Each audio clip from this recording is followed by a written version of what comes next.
స్వాగతం సుస్వాగతం గాయత్రి జ్యోతిష్ కేంద్రానికి. నేను మీ వంశీ ఆస్ట్రో. శ్రీ వాల్మీకి విరచిత శ్రీమద్ రామాయణం బాలకాండ 37వ సర్గ.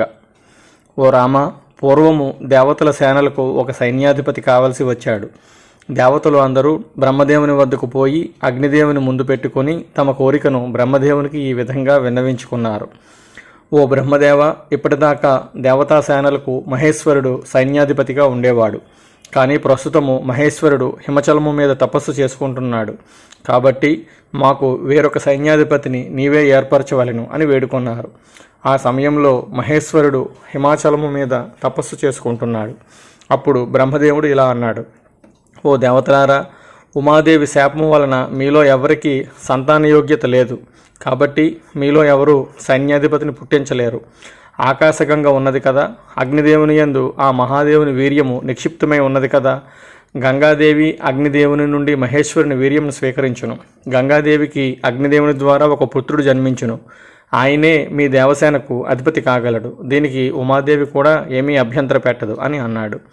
బ్రహ్మదేవుని మాటలకు సంతోషించి దేవతలందరూ తమ తమ స్థానములకు వెళ్ళిపోయారు.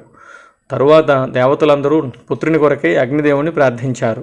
అగ్నిదేవుడు గంగాదేవి దగ్గరకు పోయి, ఓ గంగాదేవి, దేవతల కోరిక మేరకు నీవు నా వలన గర్భము ధరింపుము అని కోరాడు.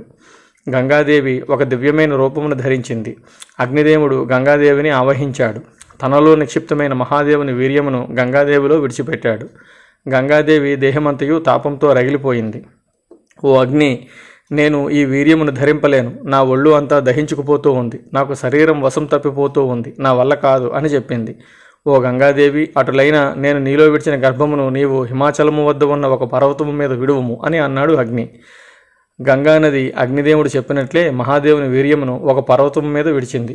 అప్పుడు ఆ పర్వతము మహాదేవుని వీర్య ప్రభావం వలన బంగారము, వెండి, రాగి, ఇనుము మొదలగు ఖనిజ సంపదలతో నిండిపోయింది. మహాదేవుని వీర్యము పడిన చోట్ల రెల్లు పొదలు దట్టంగా పెరిగాయి. ఆ రెల్లు పొదలలో నుండి ఒక కుమారుడు పుట్టాడు. అది చూచి దేవతలు అందరూ సంతోషించారు. ఆ కుమారుణ్ణి పాలు ఇచ్చి పెంచే బాధ్యత కృత్తికలకు అప్పగించారు. దేవతల ఆజ్ఞను శిరసావహించిన కృత్తికలు ఆ బాలునికి స్తన్యము ఇచ్చి పెంచారు. అందుకని ఆ బాలుడు కార్తికేయుడు అనే పేరుతో పిలువబడ్డాడు. గంగాదేవి గర్భము నుండి జారిపడ్డాడు కాబట్టి స్కందుడు అని కూడా పిలువబడ్డాడు. కృత్తికలు ఆరుగురు కృత్తికలు ఒకే సమయంలో ఆ బాలునికి స్తన్యములు ఇచ్చారు. ఆ బాలుడు కూడా ఒకేసారి 6 ముఖములతో ఆ తల్లుల చనుబాలు తాగాడు. అందుకని ఆ బాలునికి షణ్ముఖుడు అనే పేరు వచ్చింది. తరువాత ఆ కుమారుడు దేవసేనలకు సైన్యాధిపతిగా నియమించబడ్డాడు. అసురులను జయించాడు.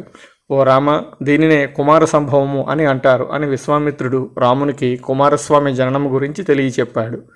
శ్రీ వాల్మీకి విరచిత శ్రీమద్ రామాయణం బాలకాండ 37వ సర్గ సంపూర్ణం. ఓం తత్సత్, ఓం తత్సత్, ఓం తత్సత్.